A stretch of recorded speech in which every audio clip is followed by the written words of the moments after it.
Hello students, आज मैं metallurgy का 6 पार्ट लेकर आया हूं जिसमें मैं आयरन ओर से आयरन के एक्सट्रैक्शन के बारे में आपको बताने वाला हूं। मतलब आज हम आपके सिलेबस पे जो लिखा हुआ है आयरन का धातु कर्म मतलब मेटलर्जी ऑफ आयरन, इस बारे में आज डिस्कस करने वाले हैं। तो स्टूडेंट्स, आज का जो 6th वीडियो है इसको बहुत अच्छे से समझने के लिए आपको बाकी 5 वीडियो देखना जरूरी है, तभी आपको ये बहुत अच्छा लगेगा। और सबसे इंपॉर्टेंट टॉपिक आज मैं डिस्कस करने वाला हूं। आज मैं क्या क्या डिस्कस करूंगा स्टूडेंट्स, ये आपको मैं बता देता हूं। आपके सामने ये टॉपिक तो लिखा ही है, वेरी इंपॉर्टेंट टॉपिक है ये, ठीक है। इसमें हम ब्लास्ट फर्नेस के बारे में आज पढ़ने वाले हैं। इसके अलावा मैं आपको जो सिलेबस में लिखा हुआ है प्रगलन, ये मैं आपको बताने वाला हूं। इसके अलावा मैं आपको फ्लक्स बताने वाला हूं, जिसे हम हिंदी में यहां पर देखिएगा गालक लिखा हुआ है, हिंदी में गालक कहते हैं, फ्लक्स बताने वाला हूं। इसके अलावा आज मैं आपको स्लैग बताने वाला हूं, जिसको हिंदी में बोलते हैं गलित धातुमल। इससे रिलेटेड आपके 2016 में 17 में क्वेश्चन आया हुआ है। फ्लक्स कितने टाइप के होते हैं ये बताने वाला हूं, तो इसीलिए वीडियो को लास्ट तक देखते रहना स्टूडेंट्स, क्योंकि बहुत इंपॉर्टेंट वीडियो होने वाला है। और स्टूडेंट्स, आप सभी से एक रिक्वेस्ट है, मैं आपके लिए इतना मेहनत करता हूं तो एक लाइक तो बनता है स्टूडेंट्स। तो आप वीडियो को देखें और लास्ट में लाइक करें, और चैनल में यदि आप नए हैं तो चैनल को सब्सक्राइब कर लें स्टूडेंट्स, बेल आइकॉन प्रेस कर लें ताकि मेरे हर वीडियो का नोटिफिकेशन आप तक सबसे पहला मिल जाए। लेकिन स्टूडेंट्स, अभी मैं आपको ये बता देता हूं कि आखिर आज का वीडियो का इंपॉर्टेंस क्या है, वो भी आपको पता होना चाहिए। तो यहां पर देखिएगा स्टूडेंट्स, मैंने क्वेश्चन लिख रखा है ACF 2016 का। ये ब्लास्ट फर्नेस से रिलेटेड, रिएक्शन से रिलेटेड एक क्वेश्चन है। आपके पास में क्वेश्चन पेपर होगा तो आप उस क्वेश्चन को देख सकते हैं। इस क्वेश्चन को सॉल्व करने के पहले सारी बातों को हमें समझना जरूरी है, तभी हम लास्ट में इस क्वेश्चन को सॉल्व करेंगे। तो चलिए स्टार्ट करते हैं वीडियो को। तो स्टूडेंट्स, मैं यहाँ पर जो प्रगलन लिखा हुआ है, स्मेल्टिंग या फ्लक्स, इन सबको बताने के पहले आपको मैं डायरेक्ट ब्लास्ट फर्नेस बताता हूं, और ब्लास्ट फर्नेस को बताने के साथ साथ या उसको बताने के बाद मैं इन टॉपिक्स को एक्सप्लेन करूंगा, तभी आपको और क्लियरली समझ में आ जाएगा। तो चलिए हम समझ लेते हैं कि ब्लास्ट फर्नेस में हमको क्या पढ़ना है। तो सबसे पहले सुनते हैं स्टूडेंट, जो सबसे कॉमन मेटल होता है वो होता है आयरन, है ना। सबसे कॉमन मेटल हम जो दुनिया में है, जो मतलब हम आयरन से घिरे हुए हैं, लोहा, जिसको हम बोलते हैं केमिस्ट्री में हम Fe से रिप्रेजेंट करते हैं। तो आज हम Fe बनाने के तरीके को सीखने वाले हैं कि आखिर हम लोहा प्लांट में कैसे बनाया जाता है, ठीक है ना। अब Fe बनाने के लिए जो सबसे इंपॉर्टेंट ओर होते हैं वो दो होते हैं, एक होता है हेमेटाइट और एक होता है मैग्नेटाइट।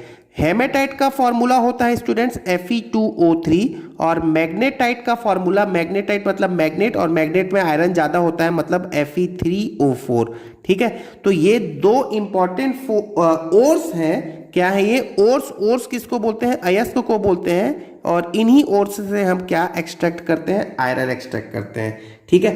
तो कैसे आयरन को एक्सट्रैक्ट करते हैं, आप इत्मीनान से देखते रहो, जरूरत पड़े तो नोट्स बनाइए, बहुत ही आराम से आप देखते रहना, ठीक है। हो सकता है वीडियो थोड़ा बड़ा हो जाए, लेकिन आपको उसके लिए, बड़ा वीडियो है तो आपको उसके लिए टेंशन लेने की जरूरत नहीं है। बड़ा वीडियो है तो उस आपके लिए अच्छी बात ही है, ठीक है। चलिए देखते हैं। ये हमने एक फर्नेस बनाया, फर्नेस मतलब एक भट्टी, ठीक है। और इस भट्टी का जो लेंथ होता है स्टूडेंट्स, ये करीब करीब होता है 25 से 60 मीटर लंबा होता है, ठीक है।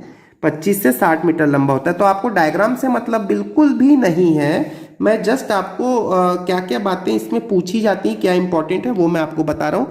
डायग्राम आपको इसलिए बताना जरूरी है ताकि डायग्राम से आप थोड़ा इसे परफेक्टली समझ सकें।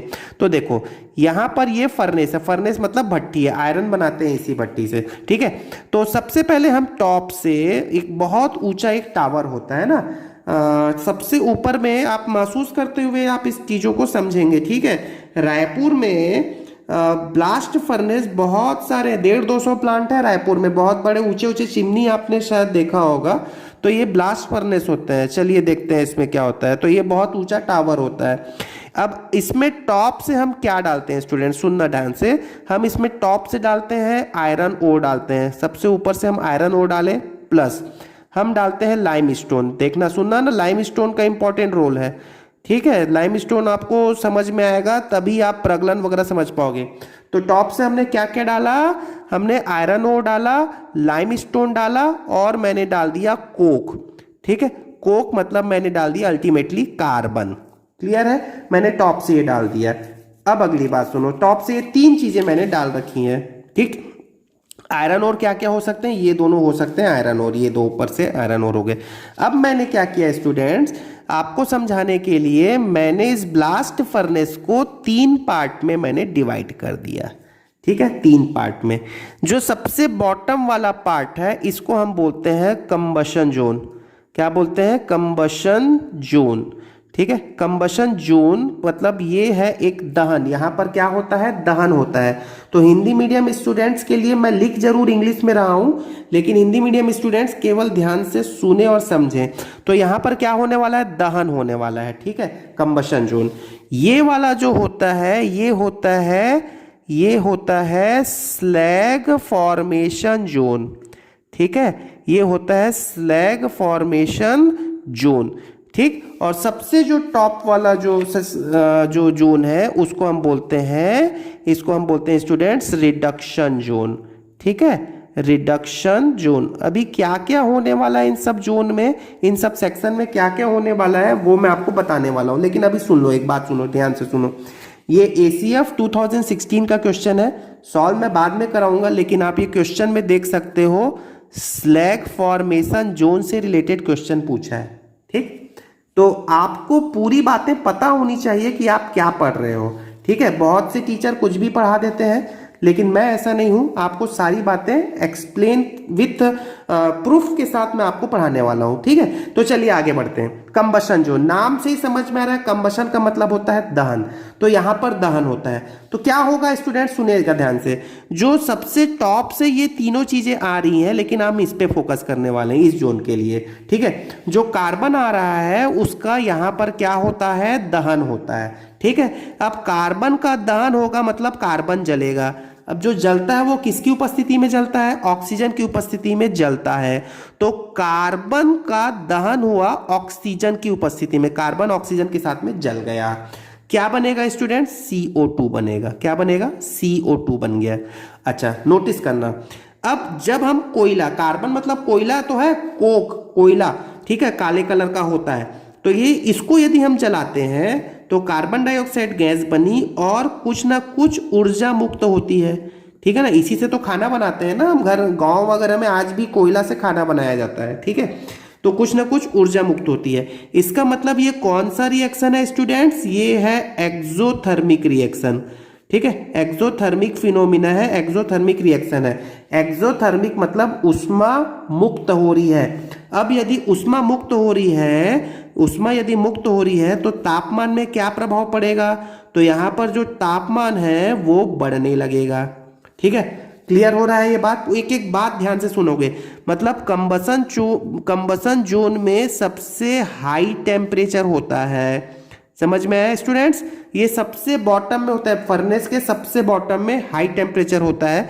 ये टेम्परेचर होता है लगभग 2000 से 2200 डिग्री सेंटीग्रेड। तो ये टेम्परेचर आपको याद करने की जरूरत नहीं है, मैं सिर्फ आपको महसूस करने के लिए टेम्परेचर का जिक्र कर रहा हूं। अब ये कार्बन डाइऑक्साइड का क्या होगा, ठीक है, समझ में आ गया। ये एक एक्सोथर्मिक रिएक्शन है। क्या होता है एक्सोथर्मिक को हम हिंदी में बोलते हैं ऊष्माक्षेपी अभिक्रिया, ठीक है, ऊष्माक्षेपी अभिक्रिया हिंदी मीडियम स्टूडेंट्स के लिए भी मैं बोल रहा हूं। अब इस कार्बन डाइऑक्साइड का क्या होगा, ये कार्बन डाइऑक्साइड अब ऊपर जाएगा। तो आपसे ये क्वेश्चन पूछा जा सकता है कि कंबसन जोन में निम्न में से कौन सी अभिक्रिया होती है। ऐसा मैं क्यों बोल रहा हूं, अभी आपको जब क्वेश्चन दिखाऊंगा ना तब आपको समझ में आ जाएगा। इसलिए ये अभिक्रिया आपको सीखना भी है और समझना भी है।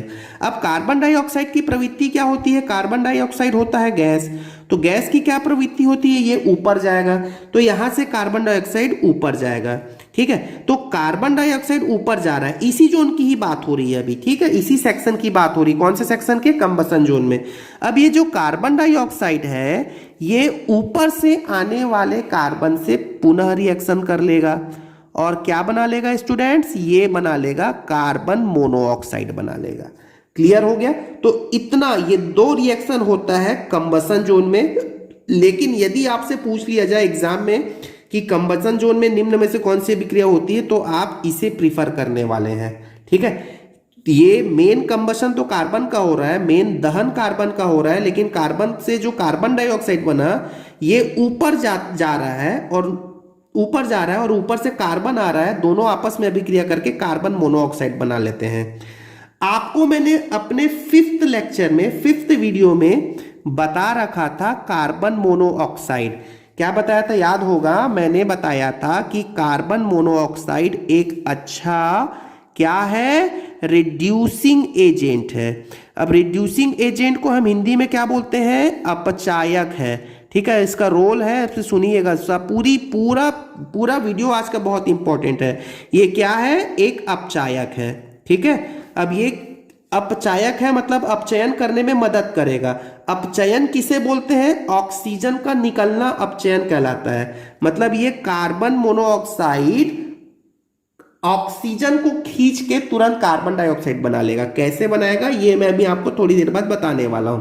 लेकिन आयरन के एक्सट्रैक्शन में, अब सुनना ध्यान से, आयरन के एक्सट्रैक्शन में मतलब आयरन के निष्कर्षण में, लोहे के मेटलर्जी में किस रिड्यूसिंग एजेंट का उपयोग होता है, किस अपचायक का उपयोग होता है, तो कार्बन मोनोऑक्साइड का उपयोग होता है। ठीक है, ठीक है, आगे बढ़ते हैं। अब हम आते हैं स्लैग फॉर्मेशन जोन में। अब स्लैग फॉर्मेशन जोन में क्या होता है, इस चीज को समझने के पहले आपको स्लैग के बारे में समझना है कि आखिर स्लैग क्या होता है। स्लैग को हम हिंदी में कहते हैं स्टूडेंट, स्लैग को हम हिंदी में कहते हैं धातुमल। ठीक है, धातुमल नाम से समझ में आ रहा है, मल, धातुमल मतलब ये एक वेस्टेज है, हमारे लिए वेस्टेज है। अब कैसे वेस्टेज है सुनिएगा, चीजों को पूरा रियलाइज करो आप। ठीक है, देखो, जब आप खदान से लोहे के ओर को जब निकालते हो, ठीक है, आयरन ओर को निकालते हो, तो उसमें कुछ स्टोन भी होता है, पत्थर होता है, रेत होता है, काफी कुछ इंप्योरिटी होती है, काफी कुछ गंदगी होती है। ठीक है, नोटिस कर लिया, पता ही है ना, जब आप खदान से आयरन ओर को निकालते हो तो उसमें बहुत सारी गंदगी है, मिट्टी है, पत्थर है, बहुत सारी चीजें। तो स्पेशली मैं रेत की बात कर रहा हूं। रेत जो होता है, रेती जिसको हम बोलते हैं हिंदी में, अब ये रेत का जो फॉर्मूला होता है केमिस्ट्री पॉइंट ऑफ व्यू से, वो होता है SiO2। उसको क्या बोलते हैं, सिलिका कहते हैं, SiO2। ठीक है, क्लियर हो गया। अब ये SiO2, अब इसको सुनना, SiO2 तो पत्थर है ना, रेती तो है, रेत का बुरादा है। ठीक है, अब इसका जो गलनांक होता है वो बहुत उच्च होता है, बहुत हाई टेम्परेचर में ये मेल्ट होता है, बहुत उच्च तापमान पर पिघलता है।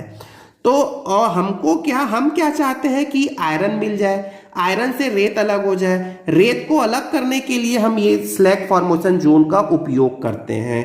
कैसे करते हैं अब ये सुनिए। तो अब सुनना ध्यान से, अब यहां पर हम क्या यूज कर रहे हैं स्टूडेंट्स, लाइमस्टोन क्यों यूज कर रहे हैं अब समझ में आ जाएगा। कोक क्यों यूज किया वो समझ में आ गया। अब लाइमस्टोन क्यों यूज करते हैं वो समझाता हूं मैं। हाँ, लेकिन एक बात और बोलते हैं, कोक किस लिए यूज किया, तो कोक से ही तो हम क्या बनाए हैं, रिड्यूसिंग एजेंट बनाए हैं। ठीक है, कोक मतलब कार्बन, कार्बन से रिड्यूसिंग एजेंट बनाए।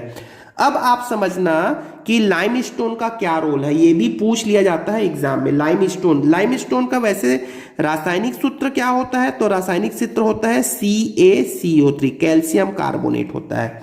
ठीक है, ये कैल्शियम कार्बोनेट है। अब स्टूडेंट्स, कैल्शियम कार्बोनेट जो होता है ये उच्च तापमान पर लगभग 1000 डिग्री सेंटीग्रेड टेम्परेचर पे, ठीक है ना, 1000 डिग्री सेंटीग्रेड पे, क्योंकि यहां पर टेम्परेचर कितना है, 2200 डिग्री सेंटीग्रेड है।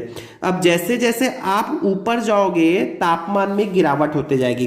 सिंपल सी बात है ना, यहाँ पर नीचे सबसे नीचे दहन हो रहा है, यहाँ पर तापमान थोड़ा कम हो जाएगा, तो यहाँ पर जो तापमान होता है वो 1500 से 1700 डिग्री सेंटीग्रेड होता है। तो 1000 डिग्री सेंटीग्रेड चाहिए इसको तोड़ने के लिए, उससे ज्यादा तापमान भी रहेगा तो टूट ही जाएगा। खैर ठीक है, अभी कैल्शियम कार्बोनेट जो लाइमस्टोन हमने जो पत्थर, चूने का पत्थर जो डाल रखा है, वो CaO और CO2 में टूट जाएगा। ठीक है, अब CO2 तो ऊपर निकल लिया, ये तो गैस है, CO2 ऊपर चला गया। अब ये CaO क्या है? ये जो CaO है, ये CaO रेत के साथ में, इसको मैं अभी रेत लिख देता हूं, वैसे तो है सिलिका, है ना, SiO2 सिलिका है, पत्थर है मान के चलो उसे, ठीक है, लेकिन केमिस्ट्री पॉइंट ऑफ व्यू से उसको रिएक्शन में यदि लिखना है तो फॉर्मूला लिख लेते हैं। अब ये जो सिलिका है वो कैल्शियम ऑक्साइड के साथ में रिएक्शन करके क्या बना लेता है? कैल्शियम सिलिकेट बना लेगा, CaSiO3 बना लेगा। और यही क्या है स्टूडेंट? यही है स्लैग। अब मैं आपको बताने जा रहा हूं कि स्लैग क्या होता है। तो स्लैग जो होता है मैं आपको बताता हूं, ये जो होता है ना रेत, ये क्या है? मैंने लिख दिया ये इम्प्यूरिटी है। इम्प्यूरिटी को हम जो ये वाला जो चैप्टर हम जो यूज कर रहे हैं, कौन सा? मेटलर्जी, इम्प्यूरिटी को हम यहाँ पर गैंग भी कहते हैं। ठीक है, और इस इम्प्यूरिटी का जो मेल्टिंग पॉइंट है वो हाई होता है, high melting point. Melting point मतलब गलनांक, इसका गलनांक बहुत ज्यादा होता है, ये गलता पिघलता नहीं है। ठीक है, नौ अब नोटिस करोगे ये CaO, इस CaO को हम बोलते हैं, यहां पर इसे हमने कहा है ये एक फ्लक्स है। फ्लक्स को हिंदी में हम बोलते हैं गालक। नाम से समझ में आता था, गला देता है ये, क्या? गालक, गला देगा।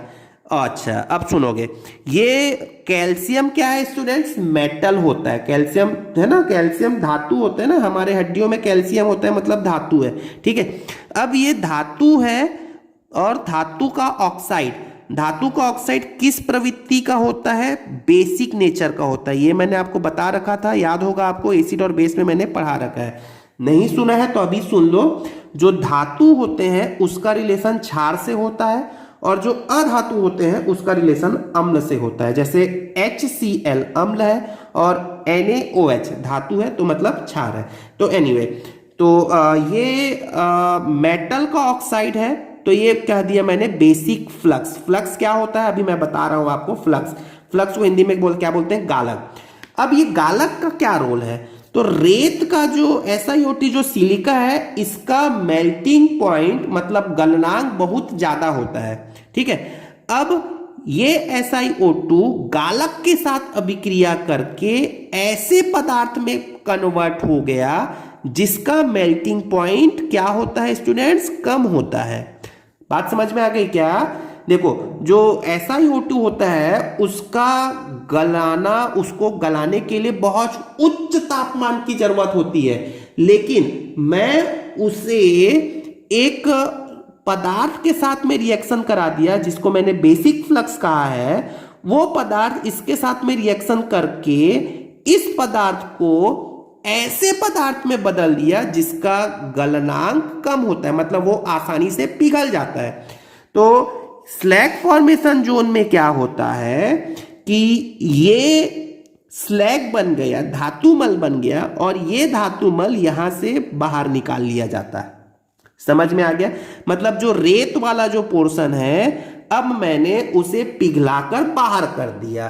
ठीक है, यहां पर तापमान कितना है? करीब करीब 1500 से 1700 डिग्री सेंटीग्रेड है, लेकिन रेत इतने तापमान पे पिघलता नहीं है। ये वाला पदार्थ इतने तापमान पर नहीं पिघलेगा, लेकिन ये वाला जो पदार्थ है वो इतने तापमान पर पिघलकर बाहर हो जाएगा।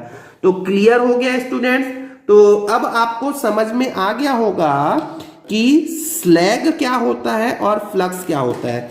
तो फ्लक्स क्या होता है मैं आपको सरल शब्दों में बोलता हूं। ये जो फ्लक्स है, जो गालक है, ये एक ऐसा पदार्थ होता है जो गैंग या इंप्यूरिटी या गंदगी के साथ में अभिक्रिया करके उस गंदगी को ऐसे पदार्थ में बदल देता है जिसका मेल्टिंग पॉइंट, जिसका गलनांक कम होता है।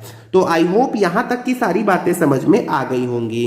अब आप सुनना, इस क्वेश्चन को ही हम लगे हाथ देख लेते हैं। देखिए, which of the reaction occurs in slag formation zone in blast furnace for the manufacture of iron?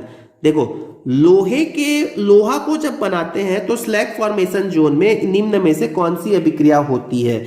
यहां मैंने हिंदी में भी लिख रखा है, कुछ स्टूडेंट्स हिंदी में भी लिखने के लिए कहते हैं। तो लोहे के निर्माण के लिए ब्लास्ट फर्नेस में लावा गठन जाने में निम्न अभिक्रिया होती है। तो अब आपको आंसर तो पता चल ही गया होगा कि कौन सी अभिक्रिया होगी, ये वाली अभिक्रिया होगी। अब आप ये भी बोल सकते हो कि क्या सर जो खदान से जो आयरन ओर निकाल रहे हैं उसमें क्या सिर्फ रेत ही है और कुछ भी नहीं है। तो नहीं, ऐसा कुछ भी नहीं है। वहां पर मैं आपको बोल देता हूं, स्लैग फॉर्मेशन जोन में, यहां पर जो स्लैग फॉर्मेशन जोन है यहां पर कुछ और भी रिएक्शन होते हैं। मेन रिएक्शन यही होता है, मेन रिएक्शन यही होता है क्योंकि स्लैग का फॉर्मेशन हो रहा है। इसके अलावा यहाँ पर एक दो और रिएक्शन होता है, वो मैं आपको बता देता हूँ, आपको उतना जरूरत नहीं है। जिनको सिर्फ दिमाग पे लोड मत लो, ठीक है। जितना आपको बन रहा है, जो जो बातें आपको बताई जा रही हैं केवल उतना ही समझो, इसको मत समझना। फिर भी मैं आपको बता देता हूँ कि फास्फोरस के ऑक्साइड्स भी होते हैं आपके उसमें, कि इसमें आयरन ओर जब निकालते हैं तो उसमें फास्फोरस के ऑक्साइड्स होते हैं, सिलिकॉन के ऑक्साइड्स होते हैं जिसको मैं रेत कह रहा हूँ, या मैग्नीज के ऑक्साइड भी होते हैं, MnO2 भी होते हैं, ये सब भी होते हैं। तो ये सब भी स्लैग फॉर्मेशन जोन में कार्बन के साथ अभिक्रिया कर लेते हैं। और क्या क्या बना लेंगे, देखो कार्बन ऑक्सीजन के साथ में CO2 बना लेगा, हर बार CO2 बना लेगा, ठीक है, हर बार ये CO2 बना लेगा, तीनों में ये CO2 बना लेगा। इसके अलावा और क्या बनेगा, तो इसके अलावा क्या बन जाएगा, फास्फोरस बन जाएगा। तो फास्फोरस बनेगा, SI बनेगा और Mn बनेगा, ठीक है। तो ऐसे बहुत सारे पदार्थ इसमें बनने लगते हैं। नोटिस करोगे, देखो कितना कार्बन डाइऑक्साइड निकल रहा है, ठीक है ना। ये देखो यहाँ से कार्बन डाइऑक्साइड निकला, फिर यहाँ से कार्बन डाइऑक्साइड, मतलब कार्बन डाइऑक्साइड यहाँ से भी देखो कार्बन डाइऑक्साइड निकल रहा है। इसीलिए ना आप नोटिस करोगे, जो बोलते हैं ना ग्लोबल वार्मिंग हो रहा है, कि दुनिया में तापमान धीरे धीरे बढ़ रहा है, कार्बन डाइऑक्साइड धीरे धीरे बढ़ रहा है, धीरे धीरे बढ़ रहा है, क्योंकि सबसे ज्यादा लोहा होता है, लोहा बनता है। और लोहा को बनाने में कार्बन डाइऑक्साइड कितना मुक्त हो रहा है ये आपको दिख रहा होगा, ठीक है। तो मैं एक्चुअली ये सब बातें इसलिए बोल रहा हूं कि प्रैक्टिकली आप चीजों को सोचोगे ना तो आपको चीजें समझ में आएंगी, ठीक है। इसीलिए कार्बन लोहा का जब हम बनाते हैं ना तो कार्बन डाइऑक्साइड बहुत ज्यादा मुक्त होता है। रायपुर में आपने महसूस किया होगा, जो बच्चे रायपुर में रहते होंगे, गर्मी के दिनों में बहुत ज्यादा गर्म होता है, टेम्परेचर बहुत हाई हो जाता है। तो उसका हाई होने का टेम्परेचर हाई होने का कारण ही यही है कि कार्बन डाइऑक्साइड बहुत ज्यादा मुक्त होती है। और आपने घरों के छत में भी नोटिस किया होगा कि पूरा काला काला हो जाता है। तो ये यही सब कारण है। चलिए ठीक है, अभी फालतू बात नहीं करते हैं और हम आगे बढ़ते हैं और सबसे इंपॉर्टेंट जोन पे आ जाते हैं, क्योंकि यहाँ पर इस साल 2020 में रिडक्शन जोन से क्वेश्चन पूछने के ज्यादा चांसेस है।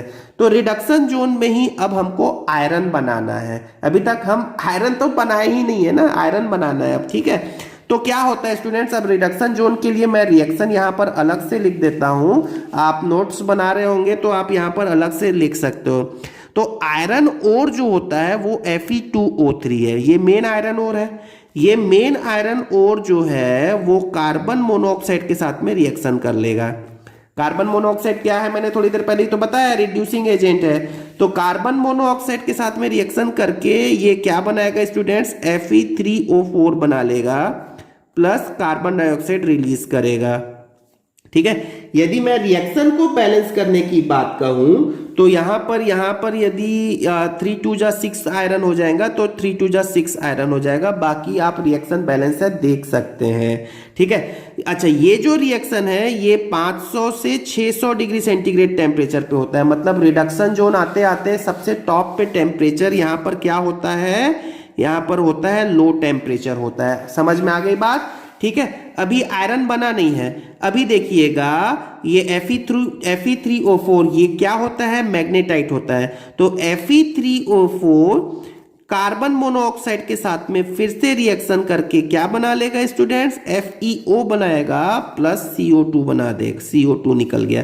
देखिए कितना कार्बन डाइऑक्साइड निकल रहा है, पूरे रिएक्शन में कार्बन डाइऑक्साइड निकलता रहता है। ये मैंने रिएक्शन को बैलेंस भी कर लिया। बैलेंस रिएक्शन से आपको बहुत ज्यादा मतलब नहीं है, लेकिन इस बात को याद रखने वाले हैं कि रिडक्शन जोन में कौन कौन सी अभिक्रियाएं होती हैं, और इसको तो आपको याद ही करना पड़ेगा और बहुत ही आसान है, याद करने का टेंशन मत लो। क्या ये दो और हैं, ठीक है, क्या याद रख लो, ये दो और है। इसके अलावा क्या याद रख लो, कार्बन मोनोऑक्साइड क्या है, रिड्यूसिंग एजेंट है, दोनों का रिएक्शन करा दो, कार्बन डाइऑक्साइड निकाल दो, ठीक है। अब फाइनली क्या होगा, फाइनली जो अभी भी मेरे को लोहा नहीं मिला है, तो FeO कार्बन मोनोऑक्साइड के साथ में रिएक्शन करके क्या बना लेगा, Fe प्लस CO2 बना लेगा। क्लियर हो गया, क्लियर है बात सब, ठीक है। ये मेरे को फाइनली लोहा मिल चुका है।